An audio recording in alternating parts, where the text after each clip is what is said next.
please nataka producer tucheze video ya Larry King alafu tuweze muniambie how did it feel doing that thing for the first time, the thing that you keep doing up to date. How did it feel? A small station hired me and they said, we think you have some talent. The first person gets fired or leaves, you got the job. Wow, I hung around that station, I swept up the floors. I watched them do news, I watched them do sports, I watched them do disc jockey work, interviews, anything, just to absorb it, waiting for my break. Then one day I got it. On Friday, the general manager called me in, he said, Larry, Tom Baird just quit. He quit because he was making $50 a week, and his alimony was $60 a week. Tom Baird, not a mathematical genius, figured out that he cannot survive. So he said, he's leaving, you got the job. This was Friday. Monday morning, you'll be on the air from 9 to 12. You'll play records and you'll talk. In the afternoon, you'll do sports and news. You'll be paid $50 a week. Go get them. Well, folks, I went home that weekend and I never slept. I kept prowling the rooms. Good morning, I'm Larry, here's my record. Good morning. My name was Larry Zeiger at the time, was legally changed later. So I kept saying, my name is Larry Zeiger. My name is Larry Zeiger. Good morning, how does this sound? My name, I never slept. Now I get to the radio station, it's the morning of my debut, May 1st, 1957. My dream is about to come true. The general manager of the station called me and he said, we're ready for you, Larry. We wish you a great career. What name are you going to use? I said, I got to go on the air in 5 minutes and I don't have a name. He says, well, and he had the paper open, the Miami Herald, and there was an ad for King's Wholesale Liquors. And so he said, why not Larry King? I said, why not? So I was Larry King. Now I go into the broadcast booth. Picture this. My theme song is Les Elgart swinging down the lane. Da-da-da-da-da-da-dum, da-da-da-da-dum. I'm going to fade the record, turn on the mic, and speak. I fade the record, I turn on the mic, nothing comes out. I bring up the record, I fade the record, and then I look at the clock, it's 4 minutes after 9, and I say to myself, well, I tried, but I can't do it. I don't have the guts. I thought I had it. I don't have the persistence I thought I had it. Maybe I just wasn't cut out for it. I'm too scared. And the general manager kicked open the door to the control room. And he said, Larry, this is a communications business, damn it, communicate. And he shut the door. And I did something then that I would do today. And I learned something then that I would do today. And that was be honest. I turned on the mic, faded the record, and I said, ladies and gentlemen, good morning. This is my first day on the radio. My name is Larry King. That's the first time I've ever said that. I have been sitting here scared to death, and you've been hearing music going up and down, probably wondering if there was an earthquake in the station. But I want to tell you, I was scared to death because all my life I wanted to be in radio. Now I had my chance and I was scared. So bear with me. I really want this. I want it to work. So I'm going to do my best. At that minute, I had them, and I never, ever again was ever nervous on radio or on television because I learned a simple truth that day. If you're honest with your audience, you can't go wrong. Much for that video. The reason why I play this video is there's always a struggle doing the fasting. You know, there are a lot of people struggling with things this morning. Ojwang started on an inspiration or not, and the question is, the first time I started recording these things, you know, I didn't start with this ukarabati ya kuongea mingi. First time I recorded Tackle, I was recording a video. I deleted it almost 16 times. 16 times. Na record nikifika mara nasema hapana, hapa sijasema sense. Naenda nafika delete. I record tena almost 16 times before I actually posted my first video. Ojwang, how did it feel doing it for the first time? What do you do? Just like Larry and you, I think I learned very fast because I went through labor education system, which we had a class in communication, and we were told that feeling butterfly in your stomach, fear, all those are actually your friend. Those are hormonal support. And I won't tell you, even now, I never get before an audience without feeling nervous. I still feel nervous, but I just know how to look beyond that. And it will be very bad if you can get to a radio station without feeling a little nervous. That is impunity. I mean, you should. You are going to address people, there are issues going to fly, the ideas going to fly. So the hormonal support of feeling nervous, feeling a little bit jittery is very normal. But you have to look beyond it. I remember my first case, I just got my license. I found this lady who had a traffic ticket.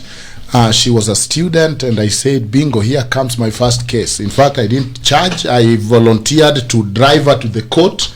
When I went there, I found my good friend who had also just been admitted, and he was the prosecutor. So he told me, well, it was in the US.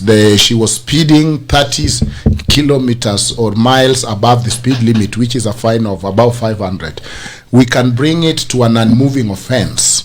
Like she didn't show her turn signal and only pay 100. She was very adamant that she was not speeding.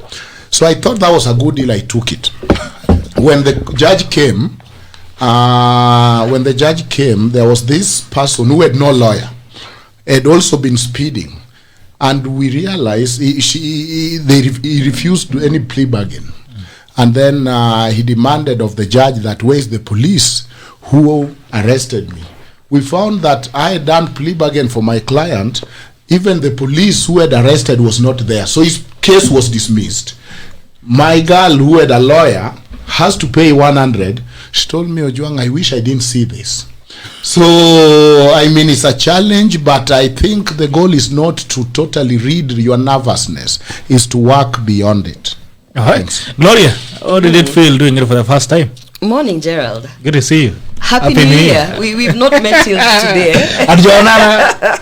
Good to see you. Naona umevuka Good to see you. Tulishavuka sasa tuko katikati ya mwaka. We survived. Patikana na ile you survived there. Kwanza kuna maneno siku hizi nasikia namaliza wadozi Kilimani. At least I survived. Good to see you. I've done so many things for the first time and I've been nervous so many times, but then the one thing I want to talk about today is standing in front of a group of people and declaring that as a woman in Kisii County, I'm actually vying for a member of parliament. Now that was it was scary, because you know where I come from. We only have one elected woman. Like, other than the woman rep, we actually only have one other elected woman. Unfortunately, I don't know what it is, but it's like the culture or sijui ni nini imetufanyikia huko orientation, or maybe also it's the women who are not stepping forward to vie for these positions. So, you know, you can imagine standing in front of a lot of wanaitwanga kamati ya roho chafu, a lot of naysayers, a lot of you know, those who do not want to make the sacrifices and stand. So because they see you trying to do something, lazima wakuambie hapo dead on arrival, you know, even aujui kuongea fluent Kisii, even sijui who are you, even all those negative things. But I had to stand there and say, come 2022, I, Gloria Orwoba, I'm actually vying for Member of Parliament of Obasi constituency. Congratulations.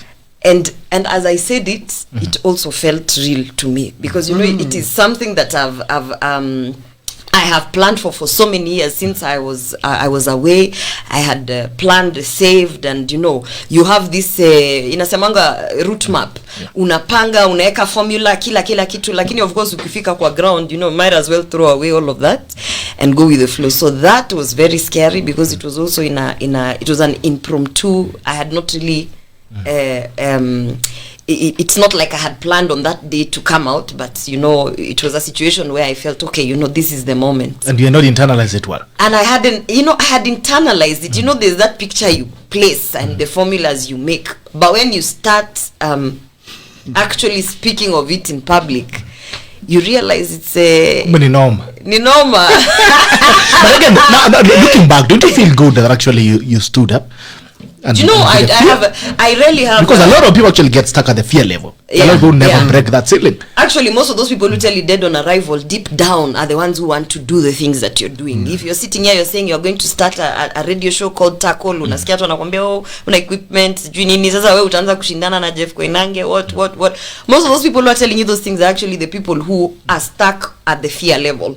So just pushing yourself beyond that and standing in front of all those people who look at you as a failure or who have already seen how you will make a mockery of yourself and stating that, you know, I'm actually going to go for this, it becomes real. And you know what was funny is that on that same day, nilipata message nyingi huko kwa mtandao, kumbe kuna wanawake wengi who are hoping, who literally are just waiting for that one person who'll make it. Will dare.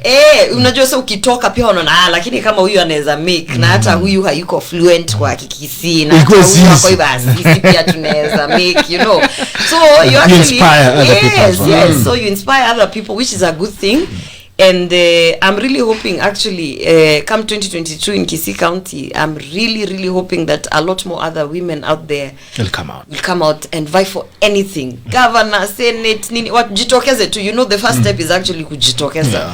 Yeah. All right. Thank you so much for breaking the ceilings. That's amazing. Thank you for breaking that ceiling as well for the women. And we hope we really hope, we pray for that. I know you and I know what you can do. So I'm really rooting for you as well. I'm not trying to campaign for you. You've not paid me yet. You've not paid me yet. But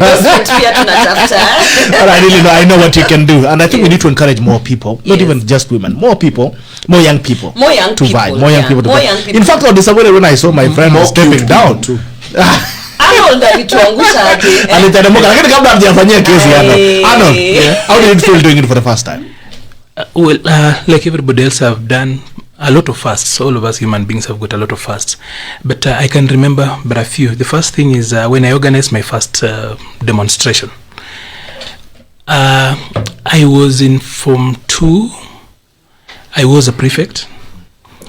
And I organize a prefect's demonstration strike. I'm not talking about the student organizing other students. I'm talking about a leader organizing other leaders to go into, because in my school we used to elect both prefects and then councillors. Today we have got senators and all manner of stuff.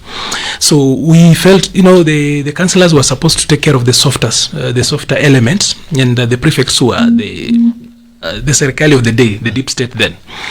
So I was a departmental prefect just in Form 2, and we didn't like how the administration was dealt, because, you know, they put us into a lot of danger and then they withdraw support, especially when one of us ends up in a problem. That is a dichotomy that sometimes we don't balance. People always just lynch prefects.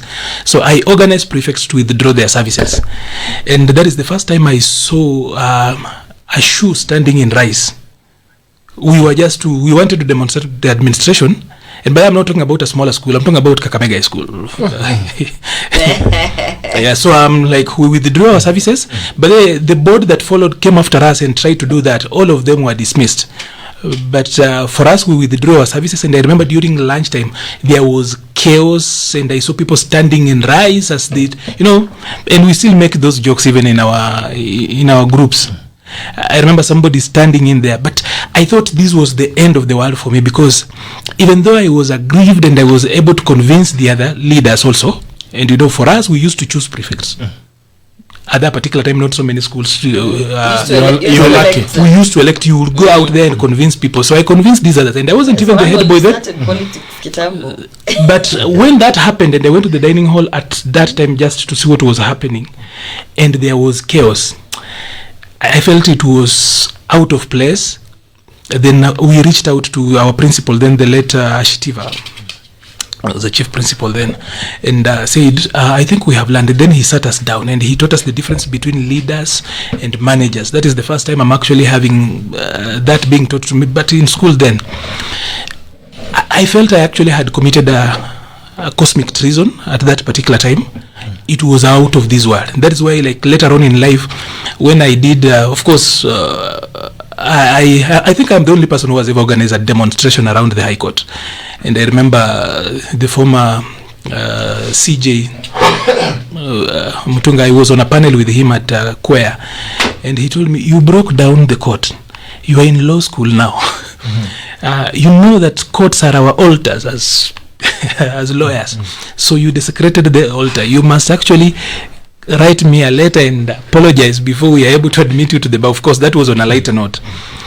Of course, later on, of course, I have then organized a number of those things, because sometimes the only way you get to be respected and your voice heard is to go and do something paranormal. Because one time too many, you can actually speak eloquently, put your case forth, but the administration or the people in place sometimes don't really listen to you. System understands violence. No, not really that they understand violence. Now I understand the cycle of violence and why people go to war. Because literally all wars, unless if you are Edward Lutwak who says that you give war a chance, I understand why. Then all wars are always settled in the boardroom. That once you capture ground, when you get to the boardroom and you negotiate, then you are negotiating from a higher ground. You're saying like, kind of, you don't give me this, then we're not going to relinquish the ground we picked. And then that I stopped the prime minister literally in my 20s. So for me, I still remember that day I organized my first what I would call a rebellion at that particular time. It wasn't a rebellion like in, we will do work and then the administration sacrificed one of us, but they understood us. That was one. Of course, one of those things that I still remember largely, and I still do today, is, of course, since then I've always been in leadership, and somehow I find myself in, even when I don't want to. But one of those memorable ones is 9 years ago, I made my first debate onto television. I was still young. You are just a former teenager, and I was feeling like, of course, I've broken into the Milimani law courts. I've gotten hold of an assistant minister in the morning. That was Wavinya Ndeti then, and all of you guys were breaking news. Vijana wateka nyara waziri. Because somehow, this government has always listened to me when I little bit of draw a gun. I'm talking about push a little bit further. Then that little bit they respect you, and then now you start talking. Ever since I retired from the sector of causing trouble, I've realized that you have got these gadogos of this world and government treating them so badly, and then a government getting into bad-mouthing a young person. But it's not new. They do that a lot of times.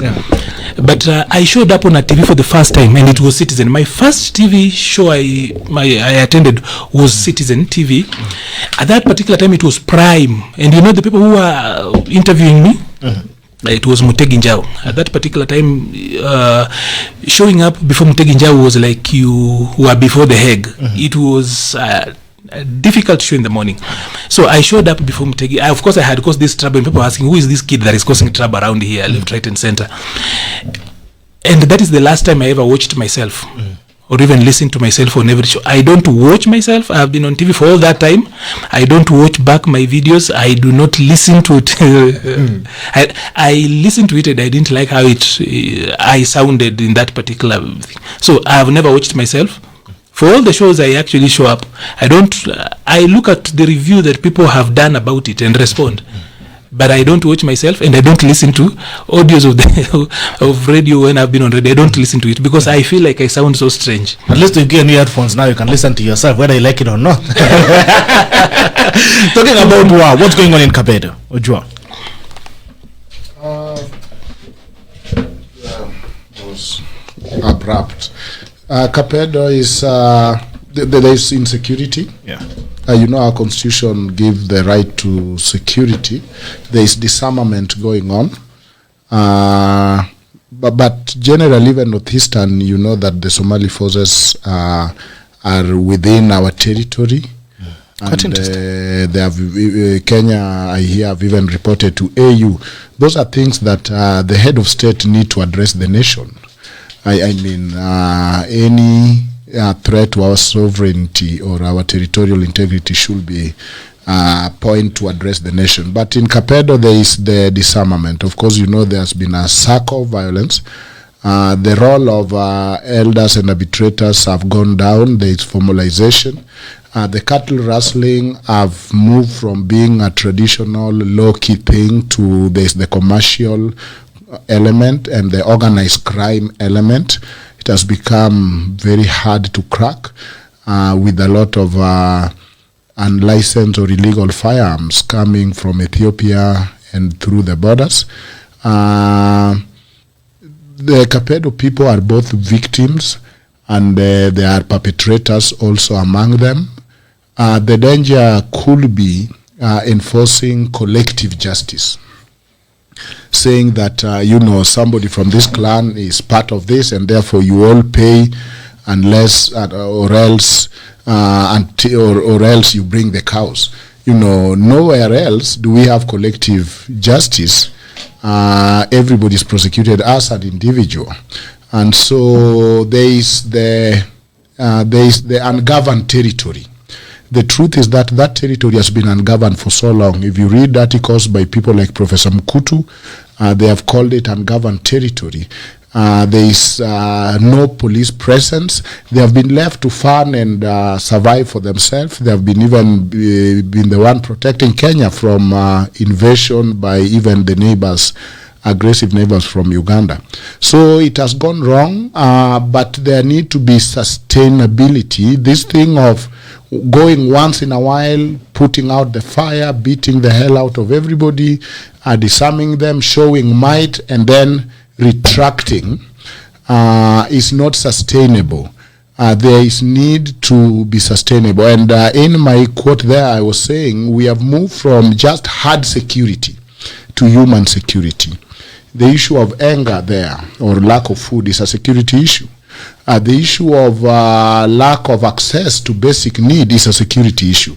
And so the human security, rather than the regime security, should be comprehensive. Of course, there is interrogation, and these tactics have worked severally. The lawyers play with the taking bomb scenario. Should we torture somebody if we know that they know who will set the bomb in 30 minutes? And in that scenario, it has come out that, one, how sure are you 100% that you know that they know, or that if you torture them, they'll tell you? And at the end of the day, is torture bad, period, that there is no time that torturing somebody can be good, as there is a lot of allegation of torture to the civilians there. So the sustainability is the soft power, walk with a big stick, but at the same time engage the people in Kapedo. But it is going bad because the police have been killed. They are also human beings. They are there to protect. They are also put into the arm's way without much protection, without much support from the headquarters. And we need a sustainable program rather than fire keeping or jumping in because of a crisis. Thank you. All right, Gloria, what do you think is going on in Kapedo?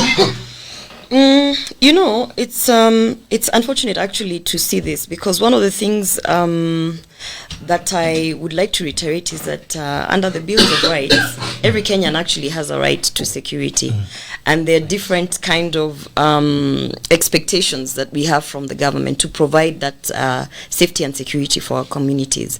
But what is happening in Kapedo is actually there is allegations that it's instigated by certain politicians or leaders of that community, and those allegations are actually I tend to believe that there is some sort of high-level influence in terms of the leaders of that community, because some of the herders are heavily armed, and these herders are not necessarily economically capable of buying that kind of those kind of guns and weapons. So definitely there are leaders in that community who are actually arming those herders to for whatever reason, perhaps to say that if the government is not going to provide for us that security that we need, we might as well go ahead and create these silos and create this own sort of guerrilla security measures.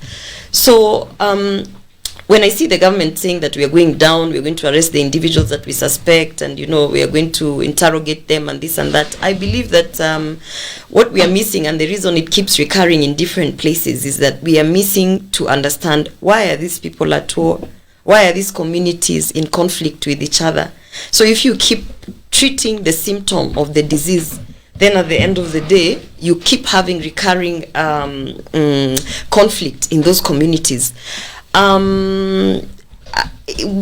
People tend to, as my co-panelist said, people tend, when these communities reach a point where they feel like they've been backed up to the wall and that the government is not coming to their aid to provide the services or the kind of expectations that they have, then they decide to create their own. And this is also what the border communities have done everywhere.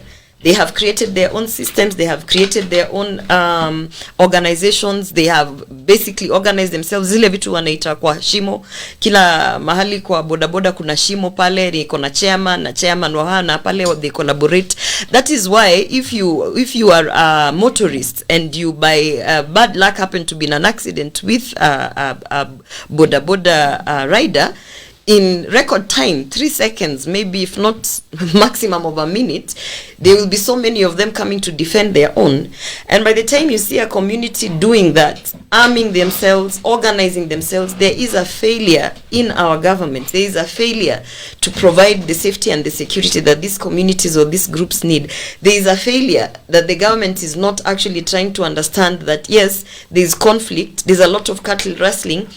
This clan is fighting with that clan because there's historical injustices in terms of, which clan started stealing first or who killed who first, So if we don't get to those alternative dispute resolution caucuses where unaita mtu wa, the lead of that community, let's say, okay, now let's have these peace talks. Let's sit down. Let's find out, okay, what is it that is really, ailing your clan, and what would you what are the expectations you have from these other clans? And Gerald, I want to say something. Yeah. We are so busy scaling up what we think is building bridges and unity. We are so busy telling 50 million Kenyans that this 14-member task force led by the president and led by Raila Odinga and led by a few other technocrats here and there, they are capable of bringing peace and unity to 50 million Kenyans, when in the backyards of those where those people come from, there's conflict which they have been unable to resolve. Yeah. So if truly this Building Bridges initiative was actually for real about bringing Kenyans together, uniting, as they said, all 47 tribes, uniting all communities, when an issue or a situation like this in Kapedo actually comes up at a time when we are pushing for a referendum, and in that, in the BBI, there is also a whole topic on security, because as we are busy pushing Building Bridges initiative to unite Kenya. You see the paradox of it. So I think maybe my point is to say this BBI thing and bringing Kenyans together is a fallacy. That's the first thing. The second thing is Kapedo is not what is happening in Kapedo it's actually not a first or a strange phenomenon in Kenya. We have many conflict zones which are going through the same thing because they have historical injustices in terms of clanmanship, in terms of whatever it is that as a community they conflict about. And if we want to move forward, and people say if we want to now move from tribal and divisive politics, we need to start from those kind of communities. We need to start from that basic level of yani kwa ground. Twende kwa ground, tuongeleshe wale watu ambao wanapigana huko. In fact, can they take BBI to Kapedo? You understand what I mean? Instead of coming to Mount Kenya to convince Mount Kenya, they are not fighting, they don't have, hakuna watu pale wanaibiana hizo, they don't need bridges. They don't need bridges. They are already loving each other. Can we see all these drivers of the initiative of building bridges? They take it first to Kapedo, because if they think that formula and that framework that they are proposing BBI is actually going to unite people. Let them go and unite. It's a good clans. Yes, let them. Wacha waende wakapilo tuko Kapedo. Yeah. Arnold, You know, what do you think is going on in Kapedo? I'm actually surprised that Gloria then has got the audacity to juxtapose the Kapedo situation and then BBI. I wanted to call that high treason, but then this is how this country runs. We can easily conflate and run away with it. She's actually already politicking the very, very way our politicians do, even though I am a practicing one anyway. So you're accusing me of stating facts? No, those are not facts.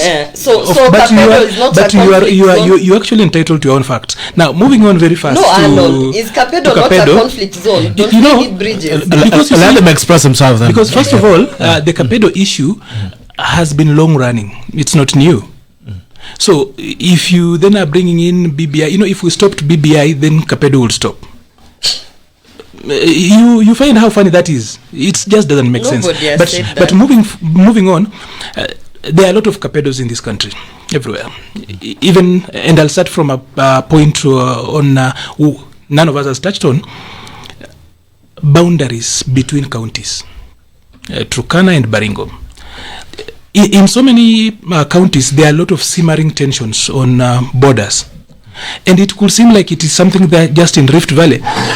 But I will tell you, a place like Siaya and Kakamega, Vihiga and Kisumu. No, Dr. Why is affecting yourself? When Chinua Achebe talks about old women and dry bones. So I was just saying that if you have to look at Kapedo, let us go back and then look at boundaries. First of all, there has always been a problem between, especially how we draw boundaries. The problem is that human settlement is not geographical, so there are a lot of overlaps. You will find people, and that's why, like when these guys sat in Berlin, the second conference, and they were drawing up maps, you cut the people who are Luya speaking into half, others are in Uganda, others are in Kenya, but that boundary is actually drawn by a pencil, and then people are supposed to live by that, and people who traditionally would trade with each other, live with each other, now have to somehow identify themselves differently, and even take on enmity against the others just because somebody drew up a map. We brought that thing even locally. So in Kapedo, first of all, one of those things we are not going to run away from is addressing the issue of county boundaries. It's not just between Meru County and Tharaka Nithi alone. They are also having, these are same people speaking. You still have that problem between Meru and Isiolo. So in Kapedo, that is where we begin. The people in Tiati are arguing out, saying that Tiati belongs to Turkana, and the other saying Tiati belongs to Baringo. We are not going to run away from that. We have to find ways of addressing that. I don't know how you then can draw a map that ensures that those who think they should be in Turkana and those who should be in Baringo remain there. The other bit of it is actually resources. At the core of all human conflict is always about resources. So the problem and the politics around resources then become the fuel that sustain. Of course, what sustains a conflict normally is the economics of that particular conflict, because the economics of war have got a way of ensuring that other people, including external forces, then, especially if you talk about Congo DRC being the richest country by resources on earth, but yet Congo can never have peace, because somehow if some people do not sustain that violence, then they are not able to get the raw materials cheaply. Remember even their first PM dying off, because if you know where the first atomic bomb, the Americans can talk about the technology and everything else, even though we know that they took away German scientists who then came to the US and helped them come up with the atomic bomb. They can take all that glory. But we all know that the bomb that actually fell on Nagasaki and Hiroshima, the uranium came from Congo. So when Lumumba looked like he was falling in love with the Russians, and at that particular time uranium was almost gold, he had to go. So same thing still then will play around Kapedo. So resources still a challenge. We know that belt has got oil, even as we try to look away and we say simulations, and the same way they say in Nyakachi there is a little bit of oil because the land there looks like the other side of Lake Albert and everything else. So we know there could be oil around there. Those suspicions normally can look like they are jokes, but normally they come to pass. So the issue around resources is there. But then we all know that that particular element, that particular stretch, when Kenya looked like it was unstable also, had been reserved as a starting point, as a Luero triangle of sorts. So if you were to withdraw, if you were to overthrow a president, he would then use that as the place where you cannot get in as a new government, and then he organizes his counter. Even more, the whole idea was that we go take him to Pokot in that particular area, that particular stretch, where it would be difficult for any other, the ordinary guys to actually come in and fight back. So again, there has also been deliberate. Not that the rest of Kenya was very peaceful when we started being a country. The element and the whole enterprise, calling enterprise Kenya when we started, all of us were just wild, moving around naked with a few inches of skin around our loins moving around. We were wild. We will solve conflict by conflict. That if Daktari ananikosea, I teach him a little fear of God by also returning, because also the Bible says that blessed is the man who gives, the one who receives. So that will go on and on for a while. But that also was left by design, especially by the Moi regime. It was supposed to be his backwater. And in those days, he wasn't so sure, especially after the coup. The whole thing was that that stretch would be a very good place for him to launch a counter. But then, where politics then come in around Kapedo is that over years, we have systemically allowed that to proceed. You look at the budget that we put into training our police officers. What do those ragtag boys have that our police officers do not? Anyone will go out there, they understand the terrain. Yeah. But we have got the advantage of training, official training, with modern tactics, with intelligence, with the data, everything else. But those boys have now actually turned the whole thing. Normally in the military doctrine, sometimes you say that to stop a snake from biting you, you decapitate the head. Now, if you look at what those guys have done in the last few days, is that they are targeting the police bosses. They're not just fighting these local ones, they are picking the commander. And when you cut the head of the snake, then you automatically, the snake is dead. You can play around with that. That is quite a dangerous way of looking at it. So Nairobi probably needs to stop talking tough. When I talk about Nairobi, I'm talking about Harambee House. Should stop talking tough. It's Theodore Roosevelt who said that if you speak softly and carry a big stick, you will go far. I think that is the approach we should actually look at when we have to solve this Kapedo problem. Because how do we depolarize that particular region? We will have to understand that there could be two people speaking different things, like myself and Gloria here, but all of us are right. In your own way. In political systems, we cannot talk about black and white. If we continue to address that issue from a black and white perspective, the world in itself, leave alone politics, is very gray. So, looking at the Kapedo problem primarily as black and white, as people who do not as banditry, cattle rustling, and not the others, we will actually get it wrong, because you then deploy in people, they go kill other people, use a lot of force, and then it has been there continuously for quite a while. We need to depolarize that particular region by going in and bit by bit taking care of these particular issues. Why are those guys not in school? Why is it so easy for people in Kapedo to get an AK-47? Maybe we need to start from there. All right. Moving on very quickly. Sonkore ameanza kumwaga mtama ama ameanza kumwaga kuku kwa mtama. It's getting crazy, and yesterday he made very wild allegations. But in 2017, him and Kibicho, another group of what he calls Deep State, were the ones who were staging violence in Nairobi and putting it on the ODM guys. Kibicho has also gone to DCI. He's recorded a statement and say that amesema Sonko lazima atajua mimi ni nani. You better prepare very soon. I'm surprised that you people think that is news. But Sonko does not look disturbed at all. I'm surprised that we are discussing that as news. It doesn't look as why it's news. It is. It's news. It's what's happening in the country.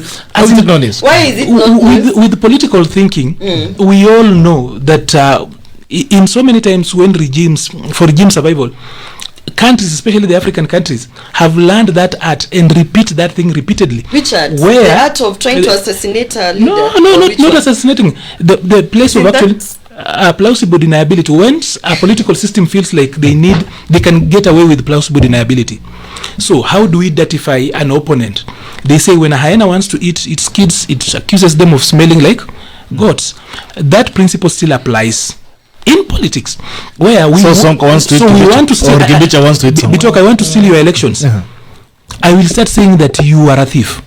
You have even been found with ballots, and already you lose the moral to stand out and say, you know, sometimes if people repeat something, you can start suspecting yourself.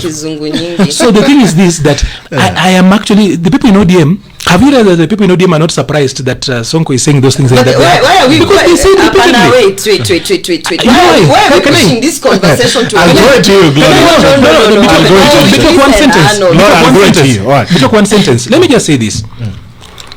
This administration that justified the killing of baby Pendo, this administration that a video caught a police officer killing people in Kisumu, and they said that is acting. This administration that said that baby Mutinda in pipeline killed himself. I was choma magari hapa Ngong Road. Really? That's what we want to say. As in, this administration has actually done worse stuff. Kuchoma gari kwa barabara so that ODM looks like it is the violent ones is an old trick. So in my opinion, because even at that particular time we knew, because perceptions inform reality, and the people in political communication know that very well. So for me, it is not news. So you believe Sonko could be right? I do not think Sonko is a madman. All right, Gloria. Sonko has just come from the system. I like how you like how he's finished. no. I like how there's escapism when someone is not brave enough to say Gerald Bitok is the one who did this to me. They will say this administration. So because now we are in a political heightened year, you have to tread carefully if you are someone like Arnold, who is not quite sure which party he's going to vie in, whether he's going to vie in UDA, where we welcome him, or whether he's going to vie in ODM. So you're very careful. Please repeat that.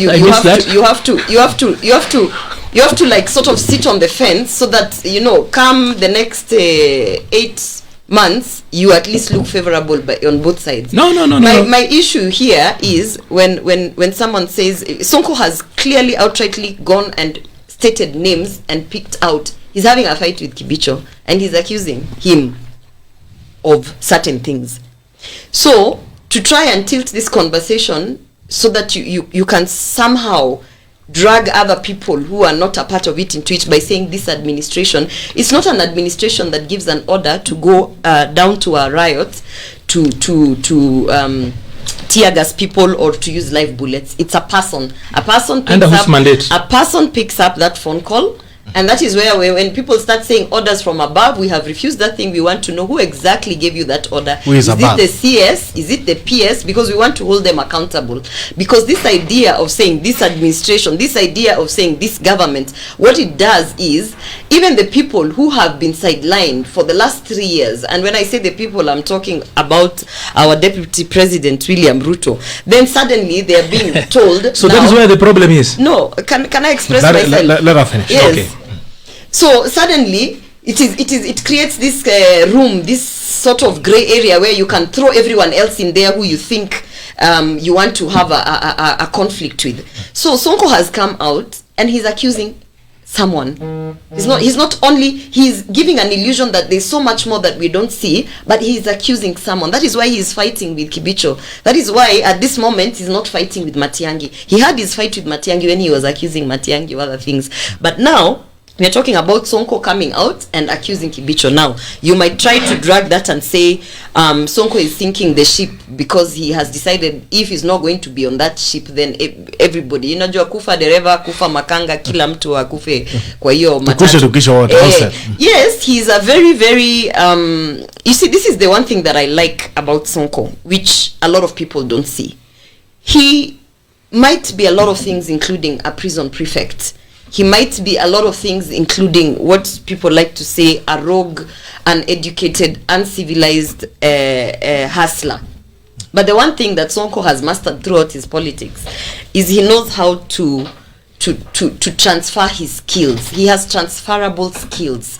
So if in prison he was busy understanding the politics of prison and busy understanding how to put the pressure point so that he can get what he wants, he knows how to transfer that skill And now to tap people. Exactly. So I hope he does another video. So we actually thought, I would not be surprised. no, of course he does, because remember, this is the same guy who actually tabled transcripts of his conversation with one of the relatives of Uhuru Kenyatta. A sister. Yes, alleging that they were pushing him to pick a certain deputy. So you know me, when Sonko talks and people say, this crazy guy, you know, this is why we don't want hustlers, this is why this is why, I keep telling them, I want you to argue with what he's saying.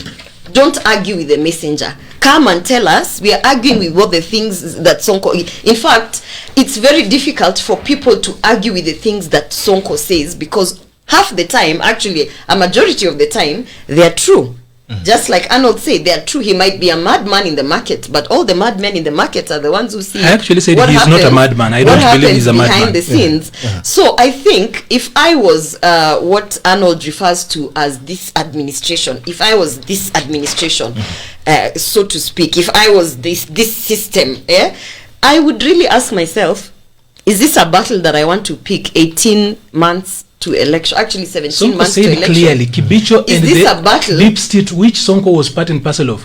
Can we He has defend left the himself? deep state. Now he's in another state. All right, Sonko Gloria, talked about- finish. Sonko talked about Arnold. himself. Let Gloria finish. Let Deep Gloria state. finish. Arnold, I don't know why you're getting so heightened. I am about not, Sonko. I'm just clearing. Why It's are not you getting Sonko. heightened about Sonko Wata is not I just say you do whatever why he said is not heightened? news. It's news. It's not It's news news. to some of We us. know these things were happening. It's news to some That's of why us. ODM is not surprised. That's okay, Arnold. It might not be news to you because maybe he's in the deep state. Who knows? So maybe No. you already got No. the dossier.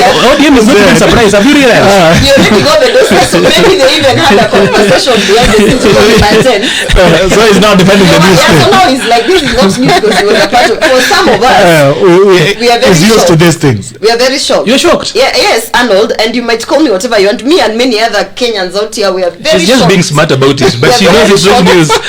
We are very shocked to hear things that they could be planned assassinations on leaders. We are very, very shocked to hear things that actually not only is our CSs and PSs being used as goons for hire, but we are very shocked to see that nobody in this administration, and by nobody I want to clearly categorically state that our president is not coming out to not only defend but to speak against this and completely throw it out, because if he's not, then is he saying He that it is apologized. He has actually never come out on anything touching on him. Yes. That's a very All right. Ojwang. No, I learned one word from the U.S. Congress debate that I yield the rest of my time to the panelists on Sonko. I would like to yield the rest of my time to them for that issue because I'm not very competent about it. You're being smart about it because you're a lawyer. Or maybe you're already taking legal fees. Maybe you're already taking legal fees. No, I don't think so. But maybe because I think we will move into the wheelbarrow, the two communities. So you're waiting for the wheelbarrow. I'm waiting for the real issue then. If it is hot now, I'm waiting. But I think what Sonko is trying to do as a political tactics is that is slowing down the state or the so-called deep state. Remember, there's a time that there was allegation of planned assassination when ministers were coming together to plan on how to play. And when that allegation came, it actually slowed down the momentum. If you look at the head of state, even in this BBI, is planning to use more of the state, especially in Mount Kenya. By the state, as Irungu Kangata points out, it will be ministers, PS, it will be senior government officials from that region. And one of the most senior government officials from that region is Kibichu. So when you puncture and you bring him down, then you have kind of slowed down the momentum of this civil servant. They will go back and run from politics and say, you know what, we are civil servants, let me do my work. And I think that as a political strategy might work. But finally, as I yield the rest of my time, just to summarize that Kapedo is a conflict within a conflict. We went to school here and we were all told that who are pastoralists. These are people wandering from a place to place in search of pasture or water. The policies have not addressed them. There are people who have been marginalized for obvious reasons. The policies of Kenya, the development have followed the train, the sessional papers, and that is where probably I see the interlink, because I was trying to look at the interlink between this and BBI. That the BBI is set to say we are actually repairing and we have seen what is working and what is not working. One of the things that is not working, as Arnold is ably putting it, is the conflict in those regions. So if that, I don't know whether we can say it is a so small issue that it should not be addressed in BBI, or we are saying that there are other pressing issues and therefore it was bypassed or it was addressed. And the connection I'm seeing here might not be so direct, to be honest, but I think maybe I'm stretching it. But you see that the BBI has the revenue allocation formula, that it is capped based on population. This is a low population place. People move to places that are developed, and people run from Kapedo. So when you have 1 man, 1 shilling formula in the BBI, and Kapedo has been fighting, people will run from Kapedo to other highly populated places where there is peace, where there is money, and where there is development. That skewed whatever means that this place will suffer twice, because when you now calculate and say this is your population, you'll be saying you must get revenue, lower revenue, because you have very few people. Again, when you look at the issue of marginalization, I don't know whether it is sensational, and I'm glad that Arnold is here, a very astute lawyer, because you know there is the claim that the 5 positions within the BBI, it's for big 5. Yes. Not in law, but in practice, informal, isn't it? It will be that, you know, in this country, you cannot ignore at any point these big 5 communities. So then that leaves the person maybe from Kapedo still feeling excluded to some extent, not directly, but if you are going to create those positions and say we will have inclusivity of the big tribe, and maybe you don't matter here, or that is the subtle message that this person might find. So there is tenured relationship, but again, you know, you can draw relationship with everything if you want to.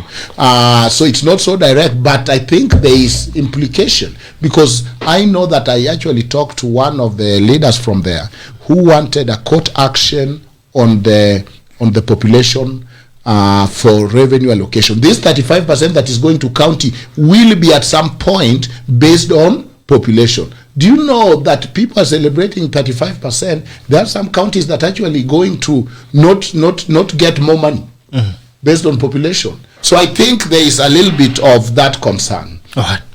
All right, moving on. You have I just wanted to finish something on Sonko. This will be my last input on it. Please. I said, and I need to repeat this, that for what Sonko has said, for people in the political practice, people who do real politics in this country know that it's not out of place.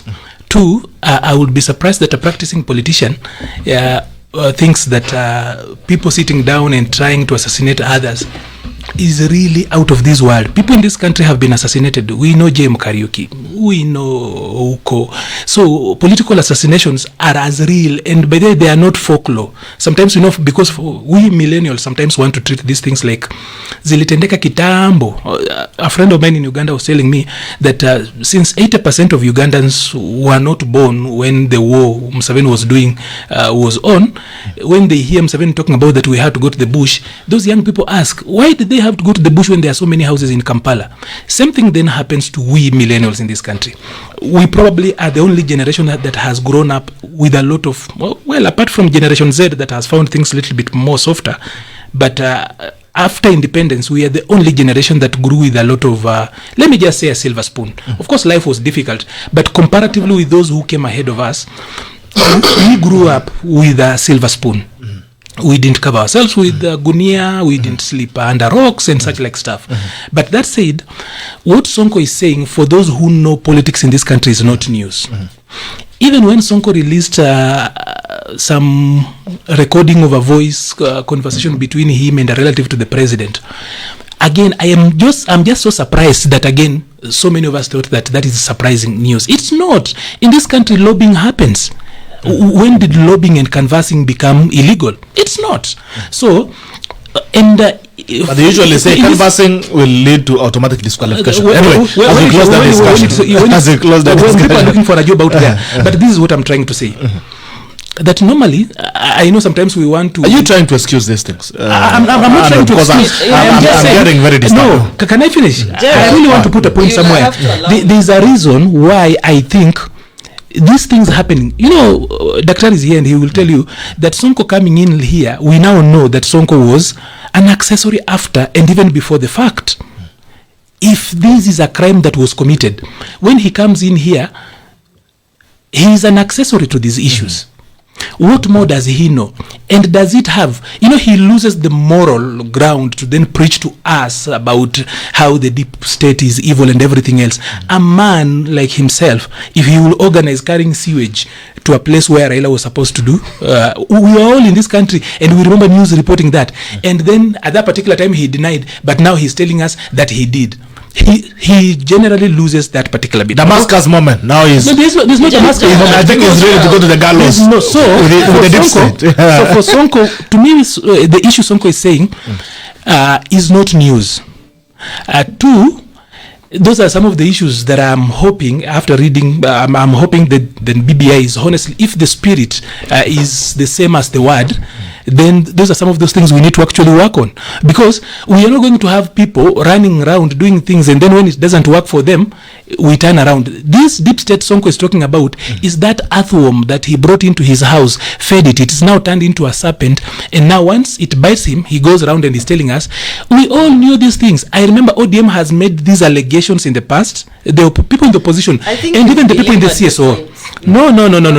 Why I'm saying this is because all of a sudden we are acting like we don't know these things happen in this country. You cannot run a country by the three arms. All right, because of time. Gloria, very quickly on that. Let me just say, I'm very disappointed in Arnold as a youth and as a young leader, and I'm ashamed that he could actually come to your very nice studio and speak as if the youth should be demeaned in the manner that he has, by saying that, this generation, new generation, this ati hawakulala kwa mti, what, so they don't know politics.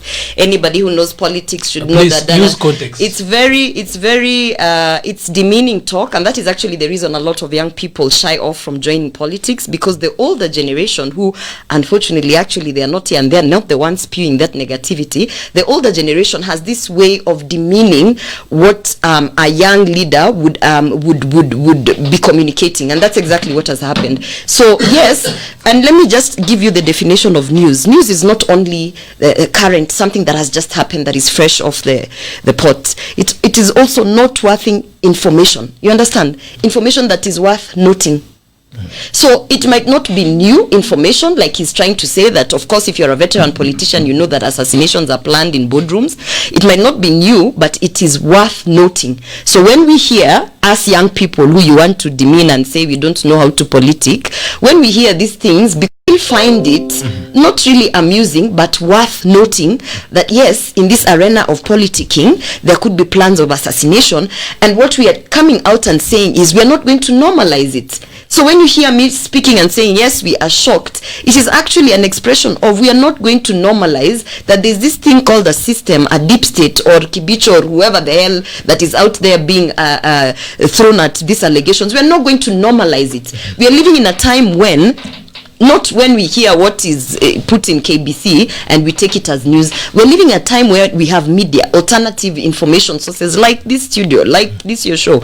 And so therefore, as much as someone wants to normalize something that is not right in this society, we are saying as young people, it is news to us because that is not the politics that we would like to practice. And so therefore, when Sonko is coming out and actually even implicating himself by saying he was part of an alleged illegality, as much as we want to see him as the brave person, we will also hold him accountable as young people. And so therefore, when I hear Arnold saying, you know, why are you shocked?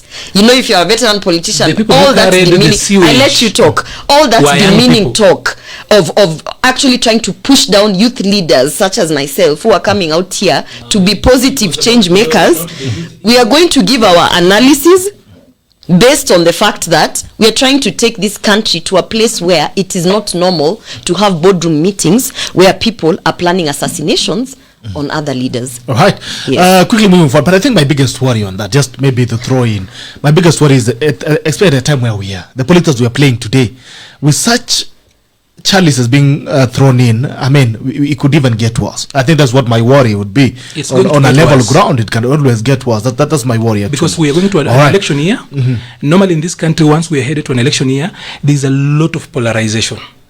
So, and that's why I still insist that we need to find ways of depolarizing not only Kapedo but the whole country. Right. Because we'll have to escalate everything sometimes. Okay. Yesterday, Raila Odinga was in Kameme TV and amesema watu wa Central Kenya wako na deni yake tangu for 57 years. Amesema finally ni wakati wenu wa kunilipa. Now, there seems to be a very Raila Odinga seems to be in a very precarious situation, stuck between a rock and a very hard place. A rock being defending a government that he is in and fighting for the government that he wants. It keeps balancing the equilibrium, and it's proving a bit tricky for him. That day I saw also the deputy president is also sitting on a bench. The other time he was saying the first term of Jubilee worked, the second one has failed. The other he also defended the president at the correct corner. Raila Odinga keeps biting and blowing. Anauma serikali kidogo alafu anakuja anasema tuko sawa. He's been saying the Jubilee's government, the failures of Jubilee government, and then again he preaches the success of Jubilee government. Raila Odinga seems to be fighting to regain a constituency that he seems to have lost it, the DP. The DP is now running amok with the Asla narrative, which Raila Odinga has run on it for the longest time. And kila mtu sasa kona deni. Now, these other one deni wanasema ni mpya haijakauka. We amekuja na deni ya 57 years and all that. There seems that every other person has a deni in Central Kenya. Ojwa, do you feel like these politicians are hanging on a cloth line? It is my view that the best line in the Lord's Prayer in Mount Kenya is forgive us our debts as we forgive those who have our debt. Because, I mean, we know Raila have helped Mount Kenya more than he has helped himself or even the Luos. This notion that whenever the Luos work with Mount Kenya, Kenya change. No, whenever Luos work with Mount Kenya get what they want. So the latest political experiment that he tried, that has burned his hands, is to assume that if they work with Uhuru, they will bring Luos and Kikuyus, then they can get whatever they want. Boy, has it backfired. And so he's backing down in a swaggish way. But all those are variation of backing down. It was a political experiment that when we bring the Luos and we bring the Kikuyus, they assume the Kikuyus will stand where they were and follow, but you know they didn't fall along. They are not down with it, as young people will say. So of course he's in a dilemma or trilemma actually. It's more than two. It's three dilemmas. Yes. How do I do this? How do I hit Ruto within the government without criticizing the whole government? If you have read Chinua Achebe, it says that the bird realized that because man has learned to shoot without missing, the bird has also learned to fly without perching. Ruto realized that no, if Raila is playing a game of being in the government and in the opposition, I can also be in the government and opposition. So now Raila, the ODM team is saying, no, you stay in the government, or don't claim the opposition. So the field is mixed. You don't know who is who. It is a city of contradiction. But I think to answer your question, I have no doubt that Raila is owed a lot. One, by Kenyans, because I'm one of the people who believe, honestly, that Raila, even though I don't like his politics of late, have a scar to show for this country. I cannot also understand why Raila fell into the narrative of accepting to be labeled a dynasty. This is somebody who is anything dynasty. If you are dynasty, why do dynasty steal your votes? if you're dynasty, why did Jaramogi resign after 3 years and write Kenya not yet Uhuru? If you're dynasty, why were you jailed for 8 years? But instead of Raila claiming his space, which he has started to do, instead of talking of how much is not dynasty, Raila is going around explaining that, look, this Kenyatta guy was a meter reader. This Moi guy was a teacher. I'm like, prone to wonder, Lord, I feel it. Why on earth will you take such a precarious task of showing Kenyans how Kenyatta is a hustler and why Moi is a... So he ran in. When people ran out, he's running in. He bought the narrative. That's how people become hero. You know, when there's fire in the room and when everybody ran out, you ran in. When everybody was running from Jubilee mess, Raila ran in. And he's realizing this thing has burned my finger. And after all, the biggest prize, which is Mount Kenya, is elusive. And boy, did it backfire. But to his credit, he has another narrative of there have been 2 presidents from 2 communities. Let us share other communities. So I think people have a problem with narratives they cannot control. The Raila side have a problem with the narrative of hustler, because it's a powerful narrative that you cannot control. There is a class consciousness going on. The poor are knowing they are poor. They are like, wait a minute, by the way, I'm poor. and you're poor too. And you're poor, and everybody is poor except those people. That is a very powerful narrative. But at the same time, on the other side, the narrative that, you know what, there have only been 2 communities. You see, that is not mobilizing ethnicity. That is diversity. Our constitution talk of proud of our ethnic diversity. So you cannot tell me we can have diversity of gender, we can have diversity of age, we can have diversity of skin pigment, but when we talk of diversity of ethnicity, then that is mobilizing tribalism. So I think these 2 narratives will be the biggest contestation in 2022. And at the end of the day, in 2022, we will have Jubilee as it was, from what I see. And we will have NASA as it was, apart from a few cracks here and there. That is, you know, they say the more things change, the more they remain the same. Thank you. And also notice the same thing as I throw it to you, Gloria. That day we had a lineup that came out on the Standard newspaper on the headlines, and we had NASA as it was intact. I mean, what could stop Jubilee from getting back to what it was and fighting back? Because then but you get to a point where you say, oh, so enemies are common. Because whether you call it Jubilee or not, Mount Kenya and Rift Valley are together. And that is the base of Jubilee. Sorry, Gloria. Right.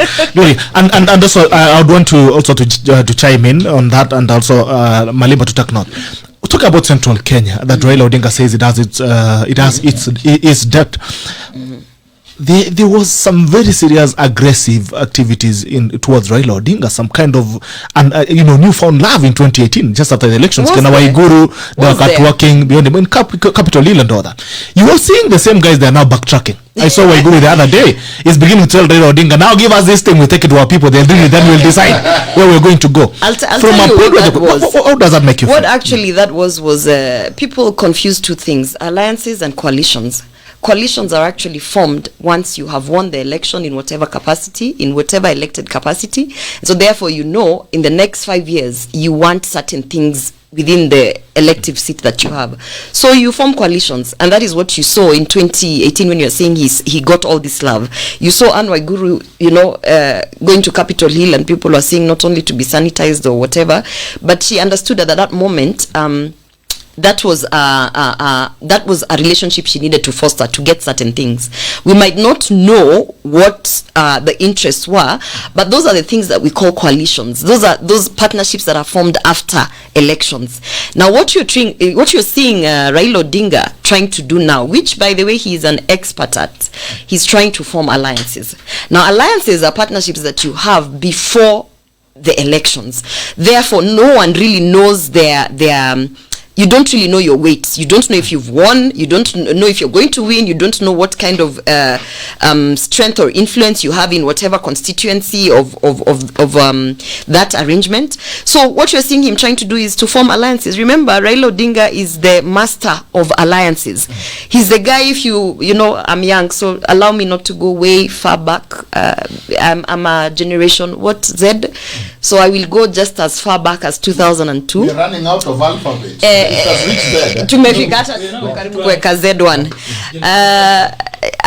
As far back as I can recall, which is 2002 in politics, that is when you saw Raila Odinga actually forming an alliance with KANU under NDP. Because at that point, they were actually trying to win an upcoming election.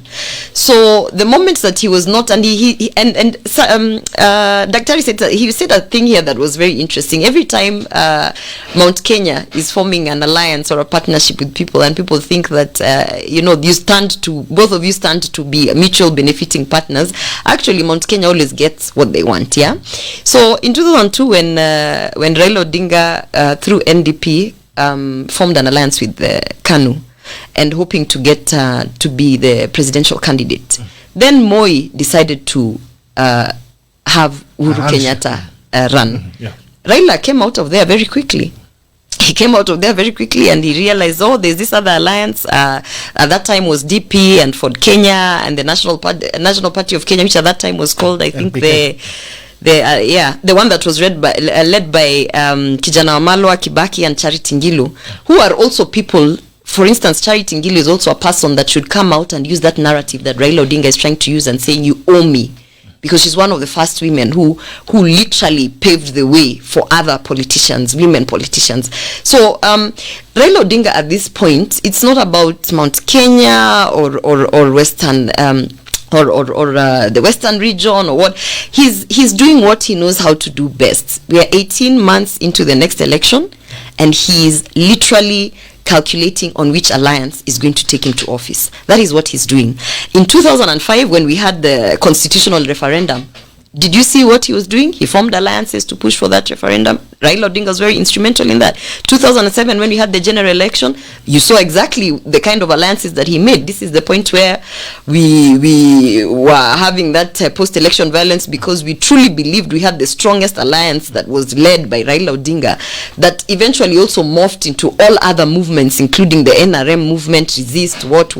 So Raila Odinga at this moment is doing what he knows how to do best, which is positioning himself and trying to form those alliances that are going to escalate him into office come 2022.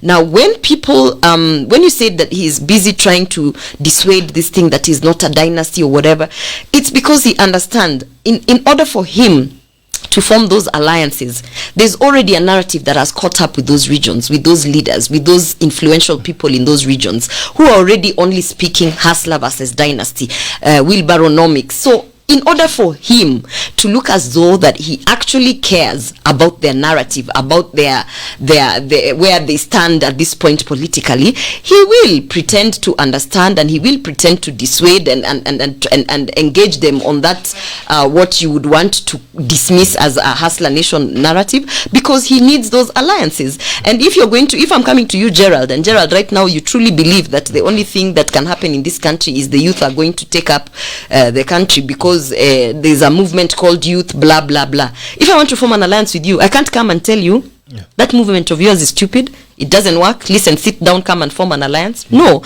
I'll come to you and I'll tell you, actually actually your movement makes sense, but now look at me in this way. I am part of your movement because I'm trying to form alliances. So that is what you're seeing Raila Odinga doing. It has nothing to do with him believing in the Hustler Nation movement or the wheelbarrow. There's a time he came out and said he's a hustler. There's a time he came out and said these wheelbarrows will take us nowhere.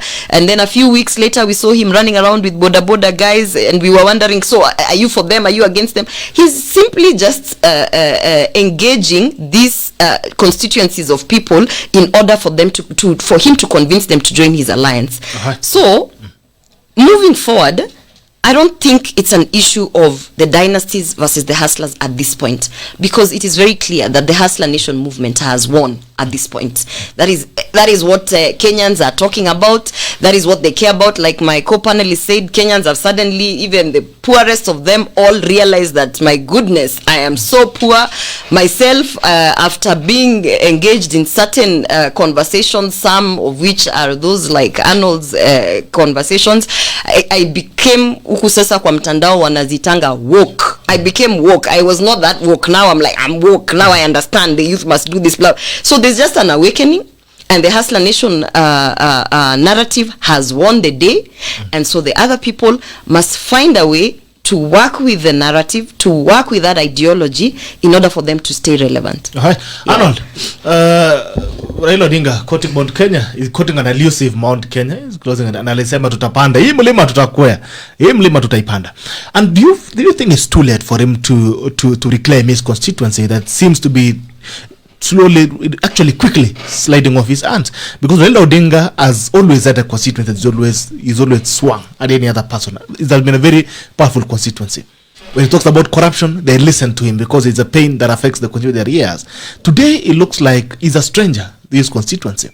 Now he's talking about Mount Kenya that seems to be so elusive and slippery. Do you feel is going to get a support there? Do you feel he's still in the next 6 months? Do you feel Raila Odinga will still be supporting Jubilee government? Ama atarudi nje aanze kulima. Nimeona ameanza kulima kidogo. Do you feel he's going to get back there to Kenya's constituency? Is it too late? I know Raila Odinga and William Ruto are all in a very precarious position. All of them are facing the same problem, but just with the different variations here and there. The constituency that William Ruto has now inherited, the Hustler constituency, has traditionally been Raila's constituency. Yeah. The wordings could be different or anything else. The people who have always supported Baba, whether he gives them reimbursement, whether they do anything for him or not, Raila has been the common man's hero for a very long time. And then for political survival, Raila had to, because if Raila just lost the elections in 2017 and went down and was showing up now and telling us that I want to be there in 2022, he would automatically not have remained relevant. So he had to find ways. And one of the reasons I have always been critical about the handshake in itself, the handshake per se at the operational level was very necessary because we weren't moving forward. When I came in here, Dr. was telling me about this year being so difficult to start, and I was telling him last year we didn't literally work. It's the same problem we had between 2017 and 2018 when the handshake finally happened. The country was not moving forward. Businesses were not running. So at operational level, the handshake made sense. It's BBI and its attendant, the handshake's attendant product that is called BBI that has become quite problematic in so many ways. And everybody, by the way, those who support it and those who don't support it are right. That's what I'm telling you, like in running a country, you cannot run a country from a white and black perspective. Never, unless you're operating in heaven. So, first of all, I need to say this. You know, when Raila says about the debt, can we start from where it's supposed to be? The reporter who reports that, you Bitoka actually within that sector, and I'll tell you that in the days of old, to write a story, you had to do something called a slant. A slant was that particular one hook you hang on the entire story. Because people have been meeting today people are meeting everywhere, right? Why will some meetings be reported and others not? Something different must happen in those meetings to qualify for news. Today we call it an angle. So the writer who then goes out from everything that Raila spoke in Kameme, they only picked that debt bit of it because that was the hook, a powerful hook upon which you hang on the story. Otherwise, when you just say that people met in Uhuru Park, how many people have met? Some people have met in Uhuru Park, others have met in forests, others are meeting in lodgings and dying as we speak. So, but if outside of a meeting something extraordinary happens, so the writer then picks up that particular bit. So we need to look at journalism, the journalism that brings out that. But practically in politics, hakunanga deni. Hakuna deni kwa siasa, and even Raila knows that. The thing about Kikuyus and Luos being the dynamites that move this country is rooted in history. And one of those things I really love talking about history, when you have to do politics sometimes with the hindsight of history, is that if you do not know where you have come from, it is also likely that you do not know where you are. And if you don't know where you are, you honestly do not know where you are going. And if you don't know where you are going, any path will get you there. Because you don't know where you are going, any destination is a destination for you. So at independence, the Kikuyus and Luos were the only two bigger tribes, or rather bigger groups, ethnic groups, that were homogeneous, and they had the numbers. The Kikuyus were number one at independence, Luos were number two. So they had the numbers and homogeneity. At independence, Kalenjins were still trying to figure out whether they are Kalenjins or they are Nandis, Elgeos and everything else, even though Moi had really tried to push together. Luyas were still thinking they were 18 different groups. So by the time people wake up, the Luos and the Kikuyus were already homogeneous and they were bigger. So by virtue of numbers, they really had to move around. They actually had to help the rest of us who hadn't known what we were to move forward. But saying that there is any debt, Raila knows there can never be a political debt. Kwa siasa hakunanga deni. Any good politician will tell you that. It can never be. I'll tell you that in practice. Because just the other day, the president was all over telling Uhuru, yangu 10, ya Ruto 10. All of a sudden, he was the other day on speaking to the Kikuyu nation, and he said he has not said he's supporting anyone else. He doesn't even remember. We remember somebody, a governor who, the first administration of a gubernatorial slap that we have seen in this country, and immediately a few minutes later on, he says he didn't remember. So in politics, literally the issues of debts do not really work. So for Raila Odinga, by the way, Raila Odinga is trudging a very delicate path. He wants to... although he has been very consistent with Uhuru Kenyatta, in 2013 during the presidential debate at that school on Ngong Road. No, Ngong Road at the junction, I'm forgetting the name. Yeah, when Uhuru Kenyatta was asked about land, Raila actually came, and at that particular time there was no handshake, they weren't even friends. Raila came out and said, Uhuru is just my brother Uhuru is just an innocent inheritor. So we cannot ask the inheritor questions about the land and everything he had gotten. I remember Julie, that lady called Julie, the former citizen anchor, asking Julie Gishuru talking about the question of land. So somehow Raila has been very consistent when it comes to the issues of dynasty and Uhuru, not even with the handshake. You can go back to 2013 and see that where he says you cannot blame Uhuru for the sins of his father or anything else. If he owns any land, he is then just an innocent inheritor. The same thing, I don't think he has changed the tune on that. He has been very consistent. Maybe the umbilical cord that connects them. All right, so, but he knows where he's come from. Yes, but you see, as you chime in, then you'll pick up the next topic on BBI. Is the BBI eating the headwinds? Okay, yeah. My contribution one is that Arnold has articulated to us very well that the country cannot be black and white. Even the story of fighting for independence. Do you know there were Luyas who were Mau Mau? Yes, I know. Yes, a number of Luyas. Do you know the Kisis who killed Otenyo, who killed the first white man in Kisii town? So there is more. Even at independent, we had two discourse. We had those Kenyans who believe in Majimbo through KADU, and we had those who believe in unitary state. So I cannot say that those people were not at the table, or they were not organized, or they were not articulating a different Kenya even then. The numbers. No, the numbers, of course, we now know what Ngunyi told us, tyranny of numbers are created. Who counts is more important than who is being counted. So the idea that even then, we have now, after going full circle, gone back to devolution. Against what Jaramogi and Kenyatta wanted or thought could fix Kenya, which is one unitary state. So we have experimented with this idea, and throughout there have been voices dissenting, and you know, and we have to be honest that Kenya actually have improved not because of the tables, but because of dissent. It has gained more from people who have said, I don't like what the table is saying, I don't like what the table is offering, than coming together. So there is a little bit of cajoling. But finally, I think that you know, when President Uhuru addressed the mountain in vernacular, in the context that his handshake partner had now been going out to mobilize Mount Kenya with a little bit of an ease that am I running or will I catch up with them? At that point, there were two issues at stake. There was the BBI, and there was the issue of Mount Kenya endorsement or leaning. President Uhuru came out clear to say, you know what, have I told you to support anybody else? No.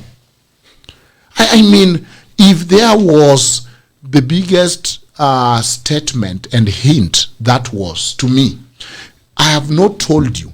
When President Uhuru is telling Mount Kenya, have I told you to support anybody else? No. He knows where they are. In other words, you are telling them, stay put, bro. I know where you are. I see what you are doing. Have I told you otherwise? No. That is the message.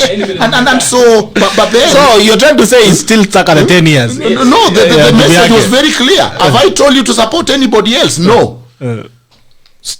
So what? So have I come to vary anything? You know, it's like when Jesus came to say, I did not come to change the law but to fulfill it. But where I seriously disagree with Arnold, and with tears in my eyes, Arnold we seemed to easily have a standard that is not regulatable when it comes to politics. Yet, you know that in the subtext of our constitution, we said that constitution and what we want breathe life to even that politics. So there is no space that is too dark that we can say, that is a political corner, therefore it is not shown with Article 10 of values, including accountability. And this is what I'm saying. If there is anything, Arnold, that is terrible for governance, is cheats and lying. That your word can mean nothing. That I can come to our whole community and tell them, brothers, you are seeing me here. Before I start proclaiming, Pastor, pray for us. And Pastor, come and pour oil on us. And then I pick microphone and I combine even 3 or 4 of them for volume. And then I say, you are seeing us here. We are with Raila. We are going to support him. Then we don't. And then we say, that is politics. Then how do you plan? If I tell you I'll meet you in town and then I don't show up, I've wasted your time. How is that good for governance? That you can stand in the podium and say, mine 10 and Ruto 10. And then we simply say, geez, tough luck. That is politics. That is in Spanish living what we call the visa loca, a very dangerous life. How do you plan a country when we accept that cheating has become the new norm? Any student of good governance know that those values in Article 6 and Chapter 10, that accountability, that rule of law, our words must mean something. Human beings, my brother, don't have any other mode of communicating than their words. Even if it is written, it is still their what? Words. Even if it is typed, it's their words. When we now accept that in politics, we can cheat, we can say whatever we say, we can cut corners as long as it was just politics, then we don't have a country. And I weep for this future. General, kindly allow me to chime in. Let him finish. I don't think are you finished your thoughts? I'm pissed off. I've stopped. So let me I've not finished. I've just stopped. Allow me to just, All right. All right. since he directed Just that 1 to me, minute, 1 minute. I'll actually say this. I hear you, I feel you, and I know what you're saying. The challenge is this, that all of a sudden, we feel so pained that a leader has cheated another leader. But we have normalized accepting when leaders cheat the people. When we feel so bad that Ruto was promised 10 years, and now Uhuru is acting like he doesn't remember. Yet Ruto stood on podiums and promised us so many things, and he didn't deliver, and that is okay. Uhuru sat down and lied to us, and that is okay. And that Raila told us that he was taking us to Canaan, and somehow he told us about crocodiles, and it was okay. Why are we, for example, taking some Panadol for somebody's headache? And I need to actually then put these things apart. I'm talking about real politic versus ideal. Now, in real politic, by the way, I just need to repeat this. All these guys here are practicing politicians in whatever space they are. We have got a parliament. We write laws. Why do we need lawyers and people to go to court? Because there are ways we can actually get around laws. So, now, this is it. That bad manners is good politics. I need to repeat that. It is bad manners that makes good politics. It is Uhuru, Kuruka Ruto that makes politics interesting. It is Ruto going out there and defying the president who is saying usitangatange, and he goes out there, who tells him do not field candidates, and he goes out there. Bad manners make good politicians. If Raila was not that bad-mannered boy of Jaramogi, he will not be the legend and the enigma we are talking about today. So I know there is the place of predictability, and that is where the constitution comes in, the laws and organizations and everything in place. But then in practice, things change. And that's why I still insist that at the core of democracy is something called the principle of choice. That imagine just because Uhuru and Ruto sat down and organized to come up with the government, which Ruto was actually part and parcel of it. Now the people of Mount Kenya all of a sudden are now in servitude. They are in slavery, and they will have to vote for Ruto because simply for that. Ruto actually is very clever. He realized that that is not true. So he went back and won Mount Kenya in a different manner. He spent a lot of time there. He created a relationship. Now, Ruto has got Mount Kenya in his pocket, not because there is a debt, but Ruto knew that you work the ground. The principle of choice is that you make people fall in love with you, and then they walk with you. So, Daktari, I did not... That is why he's beating them. That's why he has beaten them. Raila walked away from his constituency. The people who will walk on foot for kilometers to go and fight for Raila, and they will not ask him for anything else.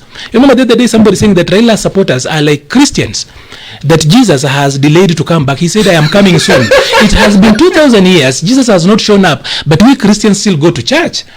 I say that Raila's supporters are like Catholics, that they know too well that the father at the altar is having the bigger bread, the Eucharist, the bigger one. He's even taking wine. But these other people do not take wine. They have got a smaller one. But they are sitting in there and they are giving their offerings. So, and clapping and saying amen. So, Raila, when he went to the handshake, he forgot his constituency. And Ruto walked back. That is one thing that Raila is trying to walk back. And now he is in a dilemma where he has to beat up Jubilee without necessarily antagonizing his brother. The same thing Ruto has to do bad manners without necessarily antagonizing his common brother. They have got a common brother in Uhuru Kenyatta. And here is a problem. They have to do bad manners to remain, because there is no triad in politics. Why Sonko beats all of you here, and if he ran today, he will still win for the governor of Nairobi? It's notoriety. He records you, and he gets just notorious about it. The thing is, he does, all of you do those things. You take screenshots, but he has done them sustainably in a way that he's so notorious that everybody wants that big bad boy. We know, but the Gloria, I am sorry for saying this, but we know among the boy world, we know that girls love bad boys. It's a fallacy. It's true. Just see how. But then, look at this. If you went to a police camp, get some time to talk about you're next. This is my last thing on this. In a police camp, this is on a very light note. You find all beautiful women are in police camps. You just need to know. And do you know who are the guys in the police camps? They're normally not very good boys. All right, Gloria. I don't know if you have anything to chime in on a very light note that. to Arnold. I'm very offended that he thinks that all girls like bad boys and that beautiful women are in the police camp. Myself, actually, I'm a military woman. Anyway, I'm a military wife. So it could be right, but the military guy is not a bad boy. No, the reason why actually we like structure. We like people who give promises and actually go through. We like order. We do not like deceiving people. Military, those people are straight. We don't like, so everything is trying to actually push in terms of his analogy is a fallacy, because military doesn't have anything to do with being bad, but it has everything to do with being a square box. Structured promises that you deliver, things like that. And I had him say, I had you Arnold, you know, you should have a show for Arnold where he's alone, so that he can just have soliloquies by himself. I had him talk about that this is just you know what I hate actually about this whole conversation, Gerald, to be honest, because I was thinking, how do I approach this comeback? How do I get into that conversation? I'm so deflated when I hear young leaders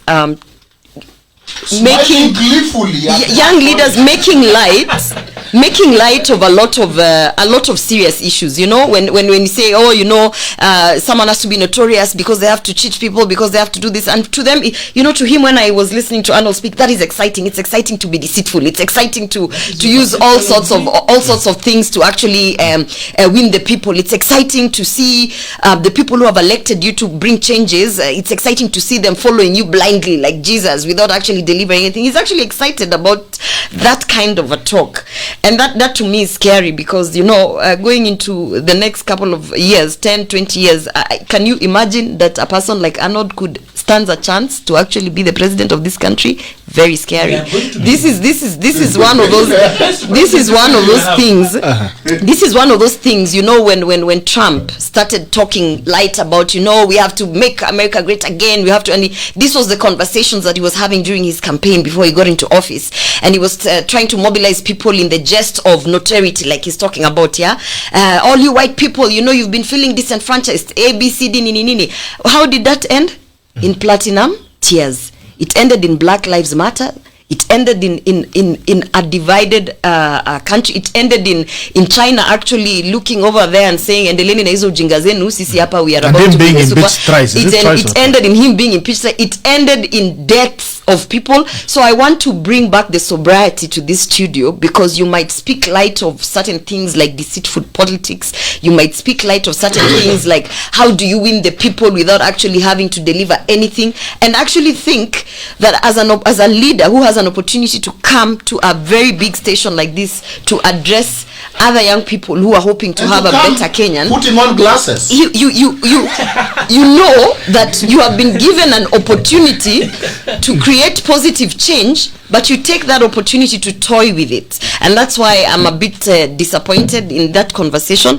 I just want to say one thing in terms of this kind of politics that a lot of our young people, by the way, Gerald, since nimeingia huku kwa hii field politics, kila mtu suddenly akona advice ya kunipatia. You meet people who've never even run for class prefect in nursery school giving you advice and telling you, unajua siasa venye iko wewe, siasa mtu anafanya hivi siasa. You know, when I hear Arnold speaking, that's what I hear. I have run twice. You know what I mean? I hear and I've actually run that's 4 okay. times in the last 7 years. I have won that's twice. Okay. I have lost twice. That's okay. I should have something to say. That's okay. That's okay. I'm just saying, and I will say, like, he has a lot of things to say. I have a lot of things to say, and I'm saying, when I hear him speaking in studio here and saying politics is of deceit, politics are in a deni, politics is, you know, charged up about certain things. Let her finish. Then you had your time, Arnold. Then for me, I actually start saying this is the reason why William Ruto is gaining ground. You know why? Because he's realized you can't come back and tell us what we've already had. You can't come back and start talking about, oh, you know, last time tulipe msali nini. You can't come back with the usual politics, so to speak. So you have to make a comeback with something. You know, Arnold, you need to shut up, because I've been quiet. You know, no, really. One mic at a time. This is that bad behavior that he's practicing here. He needs to stop. I'm not going to take it, by the way. Taking it lying down. Yeah. I'm not going to take it. That hiyo kitu mmezoea kufanyia mama huko nje. We're not going to do it in this studio, by the way. Finish, Gloria. So, at the end of the day, what I was going to say is that the reason why the Hustler Nation movement is actually gaining ground, even without a clear policy or framework of what they are going to bring when they're in office, is because people are just fatigued on the usual narratives. Politics is this, politics is that. Now we've been shifted from tribal and divisive politics, and we've been moved to issue-based politics. We are actually now talking about economic empowerment of people. Now, how do you know, with economic empowerment, that's why you're seeing everybody struggling. That's why you're seeing Raila Odinga struggling. He doesn't understand that politics. It's like, what is this politics about? Sisi tumezoea ile kitu ya kuambia watu wa Mount Kenya na watu wa Luo Nyanza na wale wa Kisii na nini. But now, it's a challenge. It's a challenge for people like Musalia Mudavadi, because they don't understand, okay, how do I politic in this issue base? How do I come in? Because I might not be a hustler, I might not be a dynasty, but how do I fit into the conversation? It's even a challenge for people like, and this is very shocking, Kivutha Kibwana, who's actually not a veteran politician, who's a technocrat. It's a challenge for him to also try to immerse himself, and that's why he was saying there's no split. It's not about the hustlers or the dynasties, it's about the people. You understand? He's trying to find a way kujiingiza. How unajiingiza aje kwa hiyo narrative? So a lot of this older generation and veteran politicians who have cheated us for a long time, who have gotten away with murder, who have been elected by the mere fact that they stood somewhere in a stadium and said, "Mi by them mtanipatia kiti," and they've done nothing. Now they're struggling because our politics is slowly shifting into issue-based politics. Now, how do you teach an old dog who's used to deceitful politics, divisive politics, when you bring them to an arena of people who are understanding issue-based politics? How do you teach them to be amongst that arena and say, okay, this is what I'm bringing to the table? That is the confusion that you're seeing right now. It's 9:36. I have 3 questions. I want us to stick to the questions. All right? Number 1 is about the BBI. It seems to be losing steam, and it's losing steam from the midwives, because the midwives don't seem so enthusiastic anymore. Looks like now attention is shifting to 2022. I've had people like Orengo speak. I even had Raila Odinga. It's not more keen on BBI anymore. He's now beginning to tell us about the deaths, about the presidential and all that. The BBI document is also getting attacks from the mosques. I saw an imam who was saying something about BBI. I saw the provost who has been attacked by Mutai Ngunyi today from All Saints Cathedral. There seems to be all manner of attack against the BBI, and the midwives seems to be developing cold feet. Or is it the focus that has shifted? Ojwang, is the BBI eating the headwinds? I think it has undergone some challenges, but don't count it out yet. Just the same way, it's my opinion that it's very dangerous for Ruto to be a front runner this early.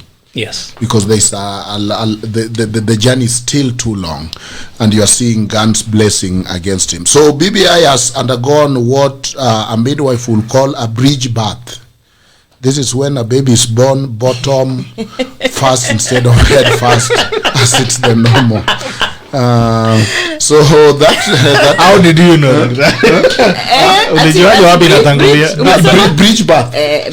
But you might not know. When I go to States, I was told for you to get paperwork, you must do nursing. So I did BSN. Yeah. Before I went to law school. So bridge birth is when a baby is born first instead of head first, as it is the norm. They are born with the bottom first.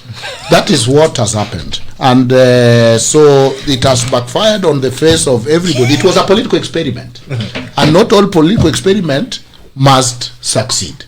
If you look at what is going on, BBI is already accepted that it has the biggest beneficiary of BBI is Mount Kenya. Yes. Yet the biggest critics of BBI is the same Mount Kenya. So us from Nyanza and from the lake, we are caught into a rock and a hard place where we must sell this medicine for Mount Kenya for them. And you saw even Raila coming as far as saying, remove me from BBI. I know you see the benefit, but you can't see it because you hate me so much. I mean, that is a desperate place to to be in. Why are we pleading with them that please take this more constituency that I've given you, take this more money that is going to come through population? Don't see me, see the BBI. But it is hard to not see him when it come from handshake and the articulation was, this is, I know where the problem is and I'm fixing it. So it is hard to not see, to not see him, you know. But then, let me put it this way. What is BBI? BBI was an insurance policy for Mount Kenya. The Mount Kenya accepted the 2010 constitution because they knew Kibaki was the president and Uhuru is probably going to be the next president, so we don't worry about it. But now that they are seeing the likelihood that they might not be there in 2022 as the president, now we need to assure ourselves of our sustainability. So it is an insurance policy for Mount Kenya. How do we get this done? There are those Luos. After all, they are just done throwing those stones there. They are just done installing Baba. They are running low. Bring them here. Let them pass this thing in the name of handshake. Because before, when people defected, they defected. When people went and worked with the government, we said, wamekula ugali everybody. But find a word, because Luos have dignity. Call it handshake. Call it, but it is simply working with the government like anybody else have lost and work with the government, bwana. We saw Nanishi Kuku, when he was asked, he said, Bosumanabori. I've gone, bwana. I'm working with the government. That is what it is. Forget all this lingo of big words. Because, and now the handshake proponents are now finding, so what do? You have brought peace, but people are angry.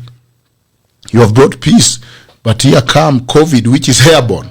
You have brought peace, but the economy is bad. People cannot eat peace. So what else do you tell them? So everybody is trying to dash in, and that's why I call Raila my hero. When everybody ran out, he ran inside to the burning house.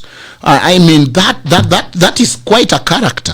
The La Vita Locus kind of lifestyle, living a very dangerous life. But let me finish by saying, I hope I will have another bite at the cherry. But for now, I'm obsessed in helping Arnold. That, as Americans say, if you can lie in one thing, you can lie in all things.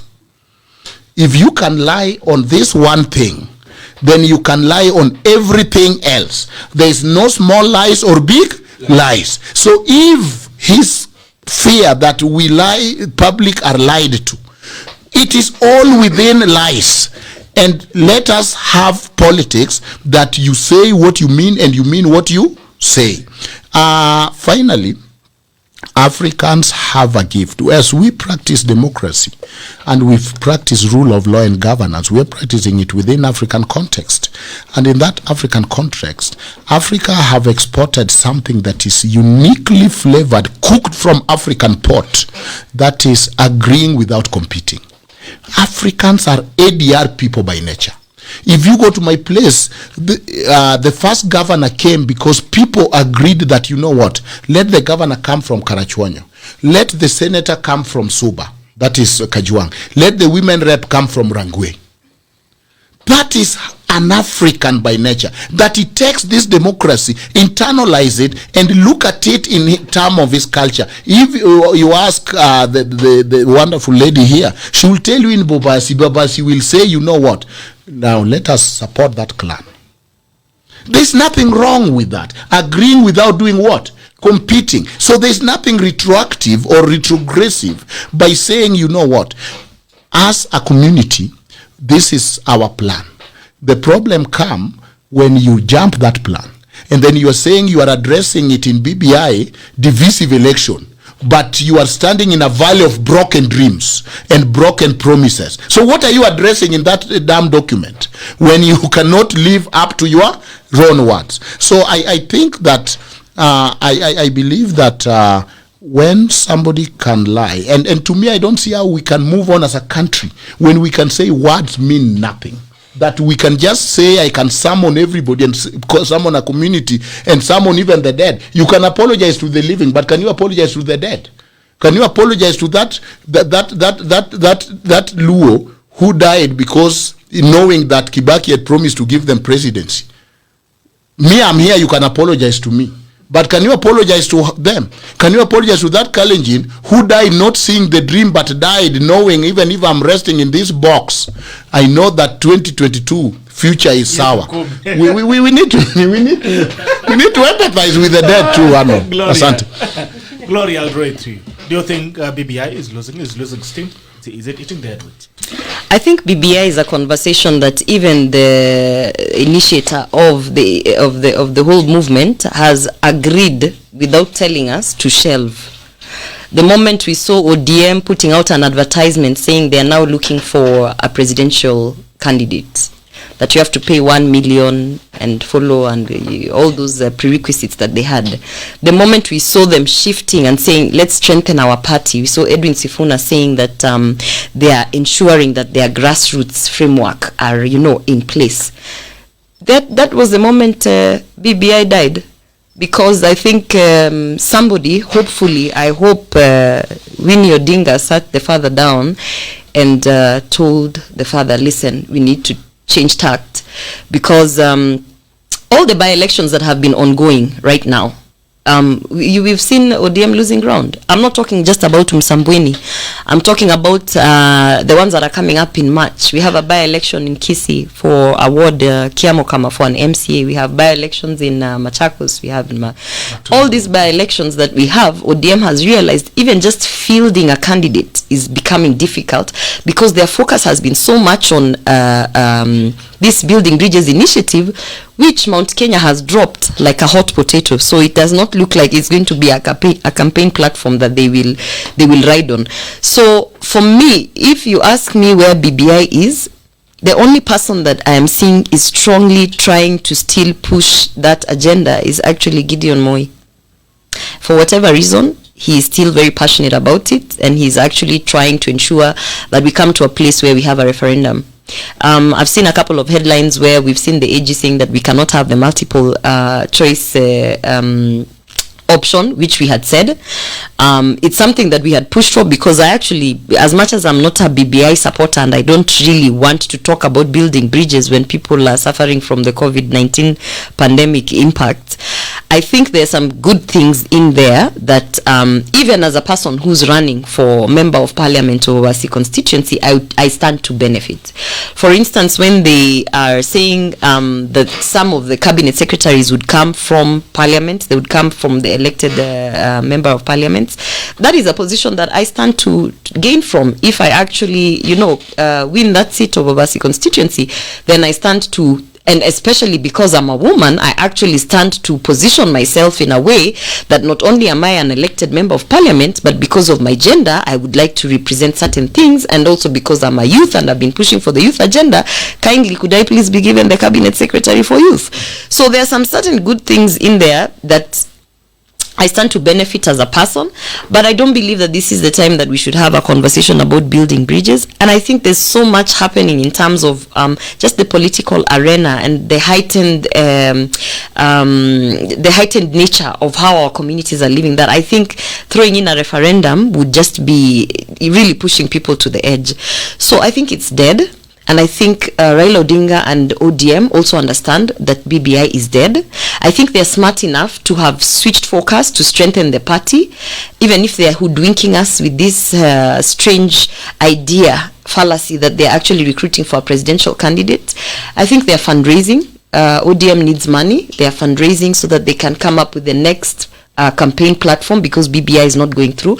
I can promise you within the next 3 to 4 months, you're definitely going to see another coin of something, another narrative, another ideology that is going to counter the Hustler Nation ideology, and ODM needs money to launch that ideology. That's what they're doing with this purported presidential bid. So but can we pick up this conversation of BBI after 2022? Because if indeed, and Raila Odinga said that he cares about this country and he's always been about this country, we've seen articles and conversations and documentaries about how he fought for us and how we should be grateful, and yes, we are, we say thank you. If he's truly passionate about it and he really believes that this is something that the country needs, we challenge him that come 2022, when he loses that election and becomes the official leader of opposition, when he's now working with William Ruto, who's going to be the next president-elect, we challenge him to bring BBI and actually come back with the conversation if he's genuine. But because we know, just like some who are sitting here, that they are practicing the politics of deceit, we know that after this thing dies down now, we are not going to hear anything of BBI again. Arnold, is the BBI hitting the headwinds? Well, BBI hit headwinds from the very beginning. Because probably just to take you to the good book. In Galatians chapter 4 verses 4, the Bible says that in the fullness of time, God sent his son, born of a woman and subject to the law. There's a reason why that verse for so many Christians is very, very important. That in the fullness of time, God sent his son. When Jesus was born, if you put that into context at that particular time, but I'm a believer in context because there's always a pretext, text, and then a post-text. During that particular time, the world had almost one government. There was one language. There was connection. If Jesus had come at a different time, it would have been very difficult for him and the impact he made within 3 years he was around. So the fullness of time, when we talk about right timing, when BBI showed up, BBI came up at a very wrong time. The first mistake that was done was to synonymize BBI and 2022. That when we started BBI, the architects were telling us about how BBI will sweep some people away in 2022. I can tell you, Bitok, if I'm prepared, if you see me sharpening my knife outside, nakwambia Bitok, unajua jioni leo ulali hapa. My friend, you will prepare for me, right? Yeah. So when this guy started, or rather the people who were selling BBI from the very beginning, they synonymized it with the 2022. And people were like, and there's so much time between 2018 and 2022. Why are we obsessed with 2022? That is the first mistake that they did. But that is BBI's original sin. Otherwise, apart from a few mischievous things in BBI, everybody, including William Ruto, they do support BBI. So, number one, BBI is actually a casualty of the times. It came during a wrong time. When it came in, a government led by William Ruto, full of deceit, William Ruto and Uhuru Kenyatta, had brought our economy to the knees. So, you know, one of the reasons why Kikuyus do not even want to hear anything about BBI, because Kikuyus, like proper human beings who understand politics, know that politics is about self-interest. It's about your interest first and then the others, because human beings are inherently selfish. Businesses are doing so badly, and Kikuyus, as people who largely do businesses, are affected. So why would they listen to Uhuru, who preached to them in prose, is now leading this country in poetry, and they don't buy into that. So BBI is a casualty of the times. BBI has also become a casualty of Jubilee's older sins. As in, people are like, kind of, you promised, there was a very good manifesto here, you have come up with another one. What does it even mean? If it doesn't make sense now, it doesn't make anything different to us. So BBI will automatically be pushed through eventually, because I know even William Ruto is supporting BBI. What he's simply doing around here is to get as much political mileage out of it as possible, because in the long run, it will even help him. But from where we sit, our politics is full of deceit. And every time I have actually demonstrated that, it has been turned against me as if simply for saying what things are. You know, like when I hear people look at the narrative, the hustler narrative, as if it's a new thing, I chuckle, because unless you just do not have basic hindsight. Look at this. In 2013, there was a joke over a narrative. Tumetoka analog tunaenda digital. Raila was supposed to be analog, and these are the two, the dynamic duo were supposed to be the digital one. And basically on that alone, they rode on power. Jubilee came to power on the promise of the youth. Talking about these were the young people, they were dynamic duo, they were digital, they understood these things. The other people were analog. And I can tell you, in the last 10 years of Jubilee, if there is any group that has suffered under this administration, is actually the young people. I will go on and on and on and list the sins that were committed against the young people of this country. Right here. Now, we are moving into another one. Now, when we are being told that this is, you know, politicians will always, including the ones we want to die for. And your ideal politician is like your EPL star. You have never met him most of the time, and even if you have met him, he doesn't know you very well, but you are already insulting people and fighting people online. The way we fight after Man U has beaten Arsenal or Liverpool, and we do the same. The same thing happens in politics. So, not that these politicians are any different, and not that the hustler narrative in itself is very different, because if you look at our constitution, from where we are as a country, the first struggle we had as a people with the collectivity as a country is that we chased Muzungu away. So our first liberation as a country was to get rid of the white man and colonialism, right? The second liberation was for good governance, where Article 10 then brings this home.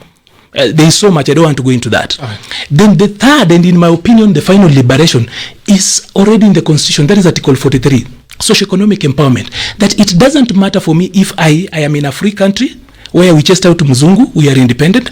I'm in a country with a very progressive constitution. If it does not translate to food, it doesn't translate to education to my children, social security, health, and the quality of life in itself, then it doesn't make so much sense. Okay. That is where we are. And I think that is where William Ruto is trying to push this narrative. For so many days, the song Raila has sung has been the same thing, talking about a canon. That canon is where everybody can get something for themselves. All right. Thank you. So, I will say this. That BBI hata microphone imeanguka. Ile angulo listening iko kwa studio leo. So BBI is going to face a lot of headwinds. That's why the people in Mount Kenya do not even understand. Why are the people in Nyanza telling them that this thing benefits you more, so we want you to support, we are supporting you to get more? That's the bit, because our politics is full of deceit, including what we are doing now. We have lied to people for the last 10 years. Now we have come up with a new chapter of lies. I thought you said you were lying in the studio. I almost kicked you out. No, I'm just saying, I'm talking about the politicians. And that is why, by the way, all of us here have got either political side we support or the other. But I will tell you that largely the practice of this politics in this country is that our politicians lie through the teeth. And when they come up, they do not even have the decency to apologize. Thank you. All right, Maliba. Your tackle of the day, Ojwang? My people clearly. Because you might be fighting the hustler narrative. But I think even if you switched and Ruto took the dynasty narrative, it might still be famous. So you might be fighting the wrong target. But I think they can catch up with the issue of two communities versus the rest. I think that is also a powerful narrative that if it is laid well, it can really catch them up. My tackle for the day is that you know, as Kenyans, let us be courageous. Let us look at this. Let us like to engage. The skill that I find nascent in this country is that very few people can take something, look at it, and say this thing has no leg. We say this word, this story you are bringing to me are gossip. We wait for politicians, we wait for TV, we wait for pseudo-analysts, and there are many of them, to tell us everything, and you are like a bird, a baby bird waiting and opening their mouth, and the mother vomit the food in you. Develop a skill of critical thinking, taking everything somebody say, whether it's Ojwang, whether it is who and who, look at it, dismember it, put it back together. If it doesn't fit together, say this is trash. Thank you. All right, Gloria, your tackle of the day. My tackle of the day is actually addressed to the young leaders out there. This is not the time to fall into the usual politics that people will be trying to push you to. This is not the time to say, you know, politics inakwanga hivi, siasa ni hivi, ground inasema hivi. This is not that time. This is actually the time for you to come up as a leader and say enough is enough. And actually believe in yourself, because your mother and your father did not take you to school for you to fall into the usual narrative of just being told this is how it is, so don't criticize it, so you do how it is. Kama siasa watu wanakuja kudanganya watu, wewe ukikuja hapa usikuje na ukweli. This is not that time to fall into those traps. So as young leaders out there, particularly the women, I feel very proud when I see women, young leaders standing up and deciding against all odds, against all situations, because it's not easy. It's not easy being in a male-dominated field, and it's not easy being talked down to. But this is actually the time for you to stand up and say enough is enough, and believe whatever it is you believe in, whether it is the dynasty movement, whether it is at least the one thing you owe this country as a young leader with potential to lead, is that you owe this country that fact that you can at least stand up and say, I am so and so, and I'm vying for this seat. So it's not easy, but as wengi wameniambia, if Gloria Orwoba from Bobasi constituency, who doesn't speak fluent Kisi, can actually stand and say, I believe I have something to offer and I'm running for member of parliament in Bobasi constituency, anybody can do it. All right. Yes. Arnold, your tackle of the day. My tackle of the day is just a quote by Mao Zedong. It says, he asked this in 1963, that where do correct ideas come from? Do they drop from the skies? No. Are they innate in the mind? No. They come from social practice and from it alone. They come from three kinds of social practice: the struggle of production, the class struggle, and scientific experiment. All right, that's your tackle of the day. Thank you so much, guys, for joining in. Actually, I had another question, actually, too, but I didn't want, because I know you guys are going to finish at midday. But there's something that it threw in. You actually talked about how I dropped out of Matungo. I think it's just fair that I actually talk about. Okay, how did you drop out? And how many times are you going to drop out? I consider myself a practicing politician. In 2012, I ran for the National Youth Council and won the election in Nairobi to represent Nairobi at the National Youth Council. In 2013, I tried the Senate in Nairobi. I was on the ballot. We were 8 people. I was the 8th one. I was number 1 from behind. Why did you drop? No, I just want to bring you here. And then fast forward in 2017, I ran for the place where I live in Syokimau. I ran for MCA. I came second to a Wiper guy. I ran on ODM. And then this time around, the people in my village had completely been telling me, you do things in the city, bring them to the village. You know, I was born in the city and bred here. So continuously reminding me how I need to go home. So I had started to move around there. Then I realized 3 things when I went to the ground. Number 1, I didn't have political cover. Number 2, I didn't have enough resources. And number 3, 2022 is just 18 months away. So I weighed out and realized I'm running as an independent candidate. I do not have sufficient political cover. I have run twice. Therefore, I am not at a point where I have to put my name on the ballot just to prove a point. At this particular age, I consider myself to actually have gotten to a level where when I go into a war, it should be a war that means something and turns out, not just to make a point. Because I have won a few elections, lost some, and if at this particular time, if I'm going to do things the same way and expect different results, then I'm not growing. That is the reason why I dropped out. Okay. Yeah. Gloria, it asked that question. It's good that you've been answered, and I also asked it. But there's also a comment that you threw in about endorsements. Political endorsements in this country have never worked. So I'm even wondering if those guys were sitting waiting for endorsements, it might really get tricky. There's a quote by Daktari, and the pessimist complain about the wind. The optimist expect it to change. The leader adjusts the sail. Maxwell John. That is a quote from Daktari Ojwang. To the guys who have been watching us for the last 2 hours and a half, thank you so much for joining us. This is The Tackle, and The Tackle ends now. See you again tomorrow. Bye-bye. Love you.